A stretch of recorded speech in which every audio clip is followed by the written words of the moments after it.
um jovem físico em 1905, Albert Einstein ofereceu ao mundo algo muito especial, a teoria da relatividade. Meio século mais tarde, em 1955, ano da morte de Einstein, os Estados Unidos desviavam rapidamente a atenção de uma guerra e dos efeitos devastadores da bomba atômica e contemplavam um futuro que brilhava com a promessa de um átomo pacífico. As ideias de Einstein saíram da teoria e se transformaram em realidade. E em 1955 a imaginação popular se ocupa da ficção científica e de outros mundos. E assim, como o monstro da Lagoa Negra surge das profundezas do celuloide, um futuro cientista vai ao teatro local, onde o destino o espera.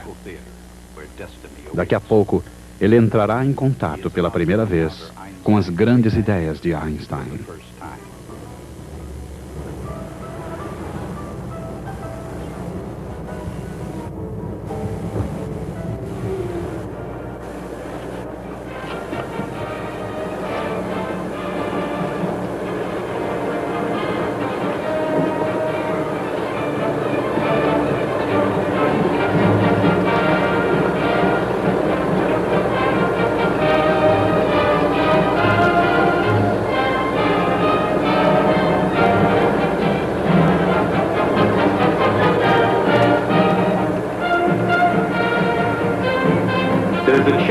Um calafrio percorre o ar. Isso significa que chegou novamente a hora. Enquanto a febre da série mundial toma conta dos Estados Unidos, 1955 poderá ser o ano dos grandes acontecimentos. E isso não é motivo para contentamento no Bronx. Vamos até o estádio Yankee. Bill Snowroll. Remate para Polders e Jolien finalmente arremessa depois que a bola tocou na sua luva. Bob Serve arremessa para Amoros e os Dodgers estão mais próximos do seu primeiro título da Série Mundial. Polders parece a pessoa mais calma no estádio.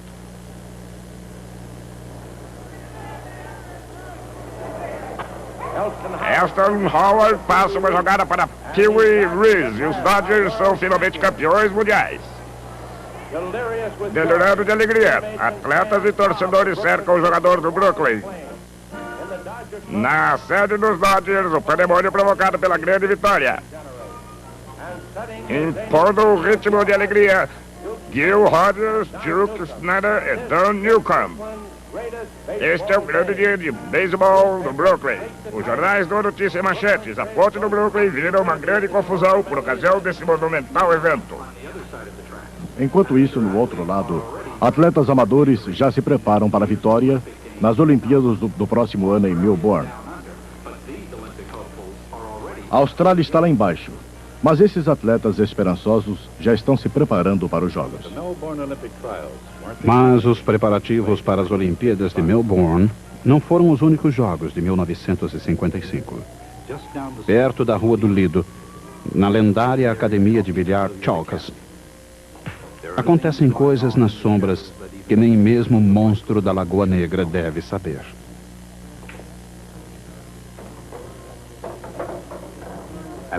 No momento, Bertrand Metralhadora Berkowitz luta para manter sua coroa. Ambos os jogadores, o alto e o baixo, estão para terminar. Não é de admirar que o campeão recorra a todos os truques com seus dedos hábeis e bem cuidados.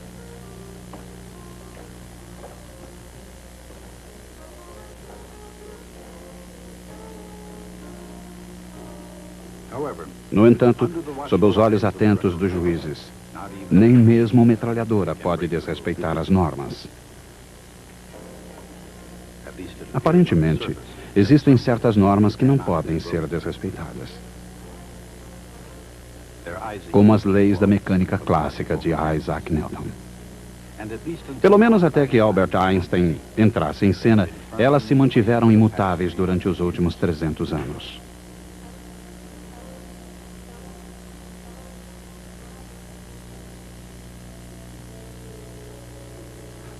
De acordo com a primeira lei de Newton, uma bola não para, a menos que alguma coisa a faça parar.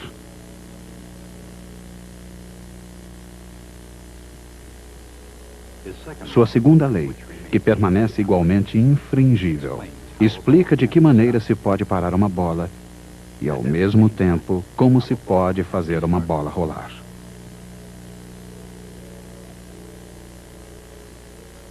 A quantidade de movimento de uma bola de bilhar ou de qualquer outra coisa é igual à sua massa vezes sua velocidade. E o momento só é alterado quando uma força é aplicada sobre a bola.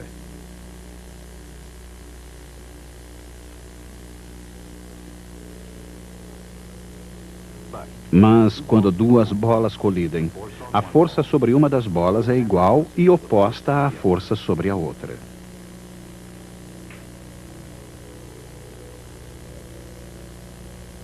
Portanto, as variações da quantidade de movimento são também iguais e opostas.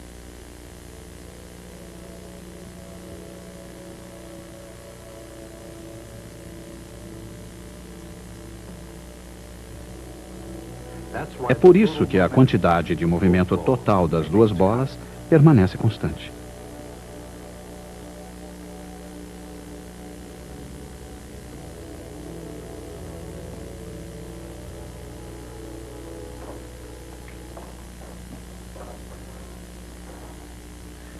Embora Berkowitz metralhadora não soubesse ou não se preocupasse com isso, a quantidade de movimento continuaria constante mesmo na teoria da relatividade de Einstein. Bill Haley e seus cometas atingiram o primeiro lugar das paradas e sucessos com Rock Around the Clock. No mundo do cinema, uma notícia triste. Milhões de fãs se recusam a aceitar o fato de que James Dean está morto. Mas no dia 30 de setembro, a estrela em ascensão de 1955 morre em chamas. Enquanto os fãs lamentam a perda do rebelde sem causa, o mundo inteiro se despede do professor favorito de todos. Com a morte de Albert Einstein, disse seu amigo e colega Steve Rabi, uma grande luz se extinguiu no mundo da física. Muitos o conheciam pelo calor de sua personalidade, sua bondade, seu notável senso de humor. Embora Einstein tivesse partido, a força das suas ideias, que alteraram o próprio significado de tempo e espaço, desempenharia um papel importante no futuro. E um jogo de bilhar espacial no futuro remoto pode ilustrar uma das suas mais sérias consequências. Albert, com o seu velho amigo, Henry, movimenta-se a uma velocidade próxima à velocidade da luz. E como os rapazes que jogam bilhar aqui na Terra, Albert e Henry respeitam todas as regras do jogo. Por exemplo, especialmente no espaço exterior, é fácil observar que nada está realmente em repouso.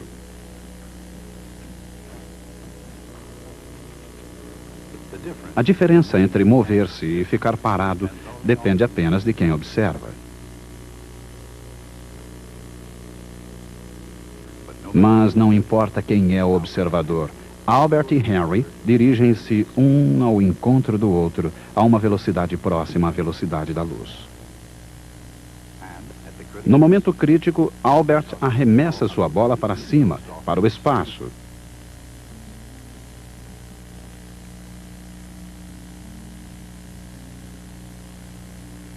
Henry, por sua vez, lança uma bola idêntica, exatamente com a mesma velocidade.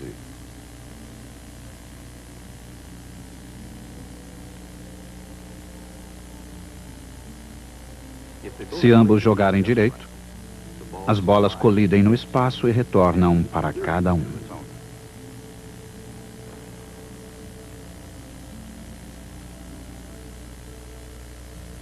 Para que isso possa acontecer, Albert atira sua bola para cima com a velocidade UA.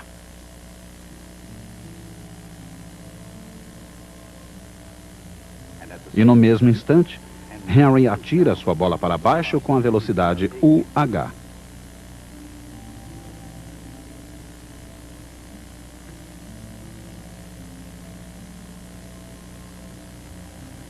Com a sincronização perfeita, elas entram numa rota de colisão que as faz voltar ao ponto de onde partiram.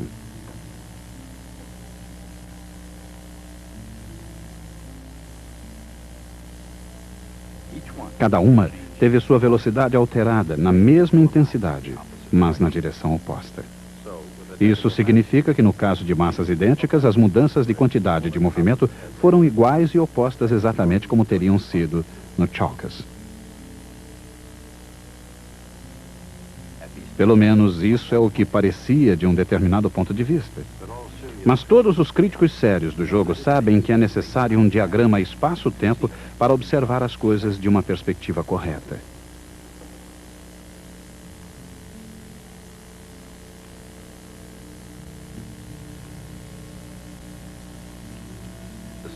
Os espectadores talvez tenham visto assim os acontecimentos. Mas do ponto de vista de Albert, é um jogo inteiramente novo, em que Harry arremessa primeiro. A bola de Albert retorna ao seu dono muito antes de Harry alcançar Albert.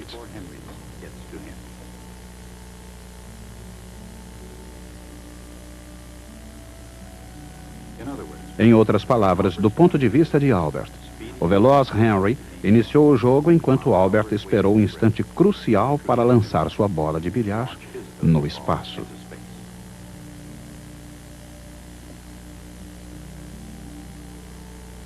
O jogo exige um sincronismo estranho, pois do ponto de vista de Albert, a bola de bilhar de Henry demora mais que a sua para chegar ao ponto de colisão e retornar.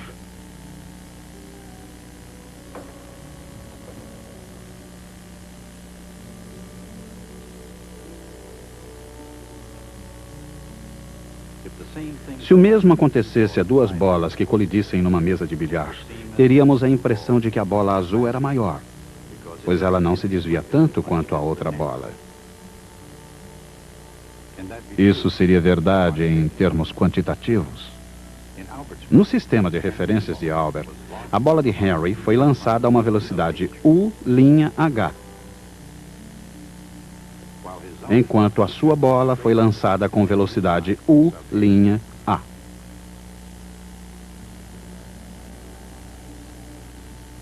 Na colisão, cada uma sofreu uma alteração de velocidade, mas, pelo menos do ponto de vista de Albert, não no mesmo grau.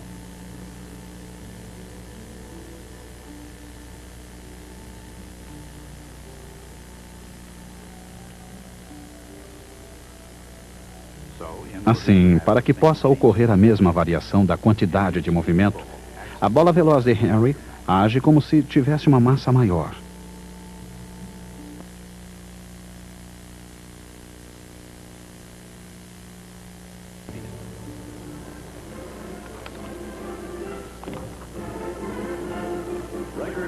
Um público recorde compareceu ao Coliseu para o 42º Salão Nacional do Automóvel, realizado em Nova York pela primeira vez em 16 anos.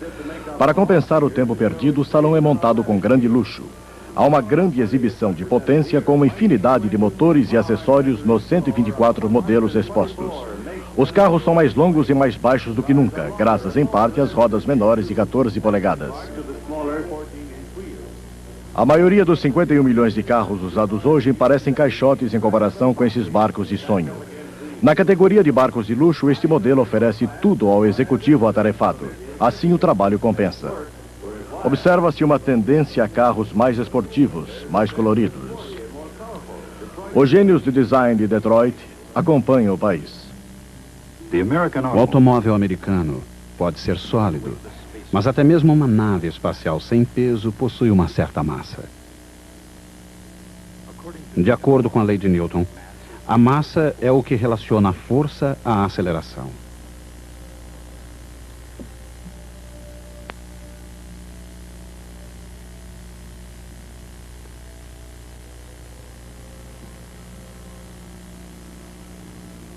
Assim, antes de mais nada, a massa é uma medida da resistência de um corpo às mudanças de velocidade. Um carro, por exemplo, oferece mais resistência do que uma bola de bilhar.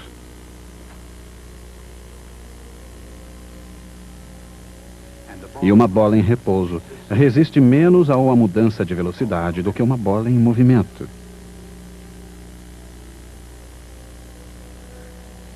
Particularmente quando submetida a velocidade próxima à velocidade da luz. De acordo com a teoria da relatividade, a massa de qualquer objeto em movimento depende da velocidade com que está se movendo. A massa m é igual à massa em repouso m0 vezes o fator gama.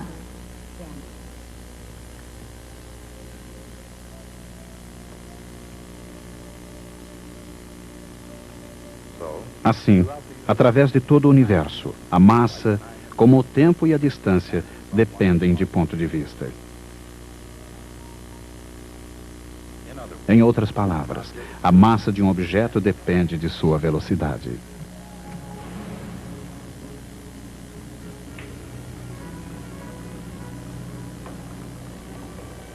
Neste outono, temos um novo programa de televisão para a garotada, o Capitão Canguru.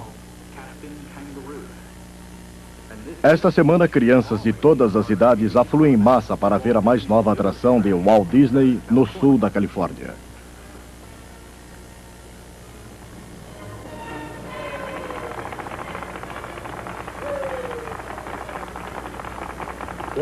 Nossas boas-vindas a todos que chegam a esse lugar de felicidade. A Disneylândia é de vocês. Aqui a idade revive lembranças do passado e os jovens podem saborear o desafio e a promessa do futuro. A Disneylândia é dedicada aos ideais, aos sonhos e aos fatos reais que produziram os Estados Unidos, com a esperança de que ela será uma fonte de alegria e inspiração para todo mundo. Muito obrigado. Disney precisou penhorar sua casa e seu seguro de vida, mas parece que irá valer a pena. Já presente no fronte científico, o futuro é agora. Em Berkeley, Califórnia, Ernest O. Lawrence já está transformando as teorias de Einstein em realidade. E o Bevatron, quando finalmente concluído, deverá lançar a física moderna nos anos 60. No interior da máquina, poderosos campos eletromagnéticos deverão acelerar minúsculas partículas numa velocidade cada vez maior. E, finalmente, elas irão colidir com outros átomos. Dos pedaços, os cientistas esperam descobrir. Mas esperem um pouco. Como essas máquinas impulsionam as partículas com rapidez crescente, será que um dia elas alcançarão a velocidade da luz? Não. E aqui está por quê. No interior de qualquer acelerador, os campos magnéticos exercem forças sobre um minúsculo íon.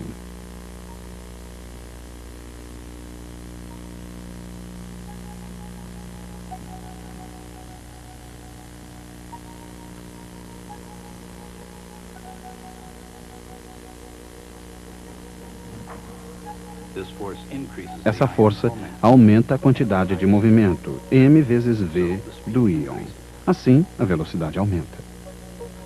Mas à medida em que a velocidade de um objeto aumenta, aumenta também a sua massa. Ficando com massa cada vez maior, torna-se cada vez mais difícil ele continuar aumentando sua velocidade. A quantidade de movimento do íon e sua energia continua aumentando, mas sua velocidade jamais atinge a velocidade da luz, por mais que seja impulsionado.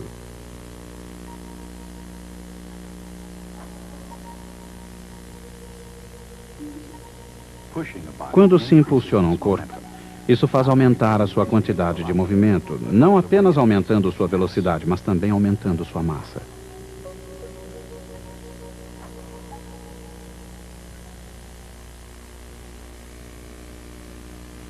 E a energia de um corpo?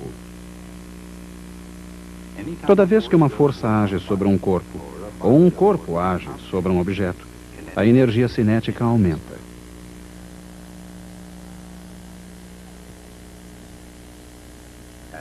E o aumento da energia cinética de um objeto também produz um aumento de sua massa.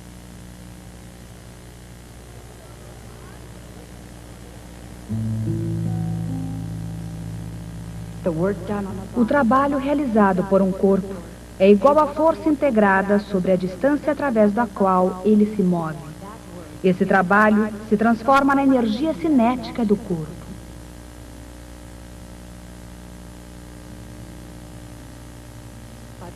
Mas a força altera a quantidade de movimento.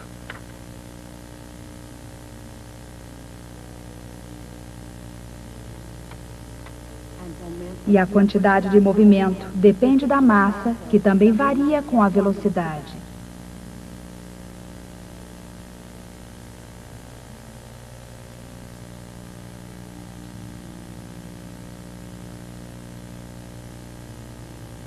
Assim, a energia cinética pode ser expressa como uma integral sobre a velocidade desde repouso até que a força deixe de agir.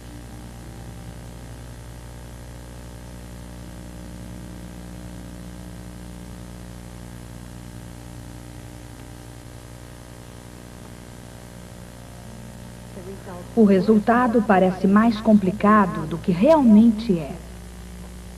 Em baixas velocidades, K é a metade da massa vezes a velocidade ao quadrado. Mas em velocidades maiores, a curva para energias crescentes parece a curva para massas crescentes.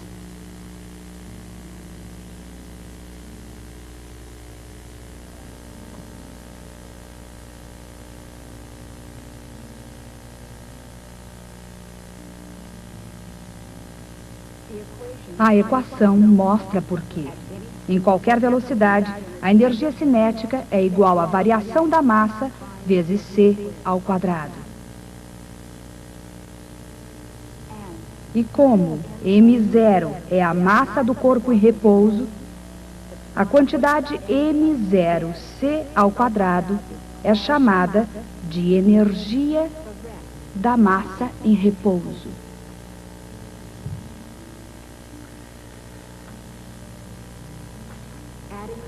Somando-se energia cinética à energia da massa em repouso, temos a energia total do corpo. Aí está. E é igual a mc ao quadrado. Na teoria da relatividade, energia e massa são a mesma e única coisa.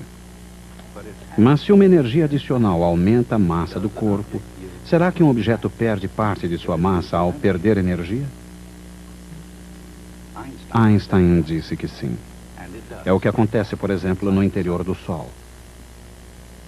As reações nucleares reduzem a massa do Sol em bilhões de quilogramas por minuto à medida em que ele irradia energia para o espaço.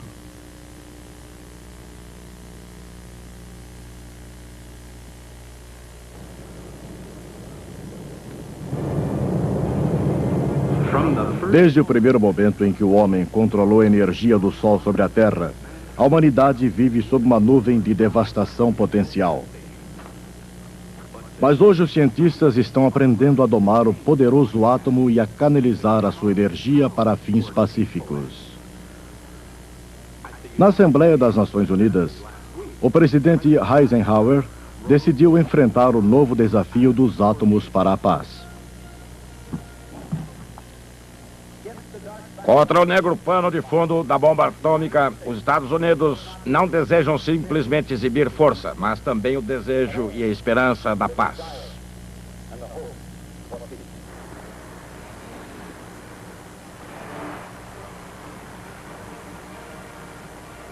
E em mãos capazes, a energia nuclear pode ser utilizada para fins pacíficos e possibilidades quase ilimitadas. Essas possibilidades começam a tomar forma quando um átomo de urânio com uma determinada massa de repouso se decompõe em fragmentos com massa de repouso total menor. Essa pequena diferença de massa equivale a uma enorme quantidade de energia. E essa energia pode ter uma grande variedade de usos.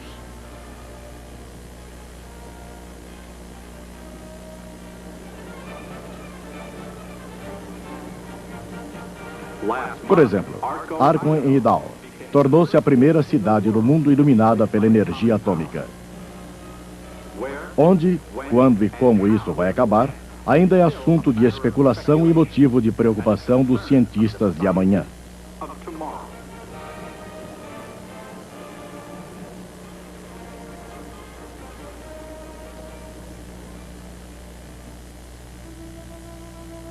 Mas não importa onde tudo isso vai acabar. Tudo começou com Albert Einstein.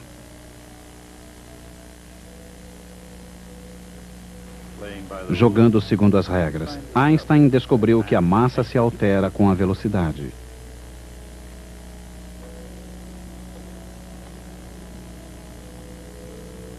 e que a própria massa e energia devem ser entidades equivalentes.